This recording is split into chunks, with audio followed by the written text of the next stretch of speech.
Hello മച്ചാമാരെ, അപ്പോൾ നമ്മൾ ഇന്നുള്ള കോഴിക്കോട് ജില്ലയിൽ കാപ്പാട് എന്ന ലൊക്കേഷനിലാണ് കേട്ടോ. പ്രൊഫൈൽ ലൈറ്റിൻ്റെ വർക്കിന് തന്നെയാണ് നമ്മൾ വന്നത്. അപ്പോൾ ഈ ക്ലയൻറ്റ് നമ്മളൊക്കെ ഒത്തിരി കാലം നമ്മൾ വെയിറ്റ് ചെയ്യുന്നുണ്ട് ട്ടോ. ഒരു ഈ ഡിസൈൻ വരെ കയ്യിലുണ്ട്, പ്ലാനും കാര്യങ്ങളൊക്കെ വരെ കയ്യിലുണ്ട്. എന്ത് ചെയ്യുക, നിങ്ങൾ അതേപോലെ ഡിസൈൻ സെറ്റാക്കി തരുമോ എന്ന് ചോദിച്ചിട്ട് അങ്ങനെ വന്നതാണ് കേട്ടോ. ഏകദേശം ഒരു 6-7 മാസത്തോളം നമുക്ക് വേണ്ടി വെയിറ്റ് ചെയ്തിട്ടുണ്ട് നമ്മൾ വർക്കിന് വേണ്ടിയിട്ട്. അപ്പോൾ നമ്മൾ പരമാവധി അടിപൊളിയാക്കി ചെയ്യാൻ ശ്രമിക്കുന്നുണ്ട് കേട്ടോ. ക്ലയൻറ്റ് ഓരോ താല്പര്യങ്ങൾ പറയും, ആ താല്പര്യത്തിന് ഒത്തിരി ഡിസൈൻ നമ്മൾ സെറ്റാക്കിയിട്ട് അതിലേക്കാണ് കേട്ടോ നമ്മൾ പ്രൊഫൈൽ ലൈറ്റ് സെറ്റാക്കി എടുത്തെടുത്ത്. അപ്പോൾ ഏകദേശം ഇതിൽ ഈ ബെഡ്റൂമിൽ വരുന്നത് ഒരു ബാൽക്കണി, അതേപോലെ തന്നെ ഒരു ഡ്രസ്സിങ് ഏരിയ, അങ്ങനത്തെ 2-3 ഏരിയകൾ കൂടുതലൊരു സെറ്റപ്പാണ് കേട്ടോ അതിലുള്ളത്. അപ്പോൾ അത്യാവശ്യം നല്ല അടിപൊളി സീലിങ്ങിന് ബെൻഡോ കാര്യങ്ങളൊന്നും ഇല്ലാത്തൊരു സൈറ്റ് ആയിരുന്നു കേട്ടോ ഇത്. അപ്പോൾ വർക്ക് നമുക്ക് അടിപൊളിയാക്കി ചെയ്യാൻ പറ്റിയെന്ന് വിശ്വസിക്കുന്നത്. അതേപോലെ തന്നെ നമ്മളെ കോണും കാര്യങ്ങളൊക്കെ തന്നെ പക്കാ പെർഫെക്റ്റ് ആയിട്ടാണ് കേട്ടോ നമ്മൾ കട്ട് ചെയ്ത് സെറ്റാക്കി. ആദ്യം പിന്നെ മട്ടം പിടിച്ചിട്ടാണ് കേട്ടോ നമ്മൾ സെറ്റാക്കിയത്. അതേപോലെ ഈ കാണുന്ന ഏരിയ ആണ് കേട്ടോ പിന്നെ ഡ്രസ്സിങ് ഏരിയകളായിട്ട് വരുന്നത്.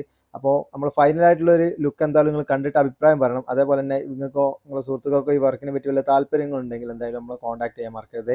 അപ്പോൾ ഇതിൻ്റെ ഏകദേശം ഒരു ഫൈനലായിട്ടൊരു ലുക്കാണ് കേട്ടോ ഇപ്പോൾ ഈ കാണുന്നത് ഡ്രസ്സിങ് ഏരിയയിൽ. അടുത്തത് എന്തായിട്ട് നമുക്ക് എന്ത് ചെയ്യുക, ടോട്ടലായിട്ടുള്ളൊരു ലുക്ക് എന്തായാലും നമുക്ക് ഇതിൽ കാണിക്കുന്നുണ്ട്.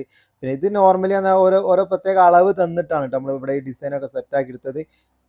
അതേപോലെ തന്നെ വീഡിയോ പരമാവധി നമ്മൾ ക്വാളിറ്റിയും ലെങ്ത്തും കൂട്ടാൻ പരമാവധി ഉൾപ്പെടുത്താനൊക്കെ നമ്മൾ ശ്രമിച്ചിട്ടുണ്ട്. എന്നിരുന്നാലും കുറേയൊക്കെ ഭാഗങ്ങൾ കട്ടായിട്ട് പോയിട്ടുണ്ടാവും. ഏതായാലും ഇതാണ് കേട്ടോ ഫൈനലായിട്ടുള്ള ഈ റൂമിൻ്റെ ലുക്ക് കാണുന്നത്. ഈ സ്ക്വയറും കാര്യങ്ങളൊക്കെ വൈറ്റും ആക്കി ആ സൈഡത്ത് എന്ത് ചെയ്ത് വാം കളറാക്കി മാറ്റിയതാണ് കേട്ടോ.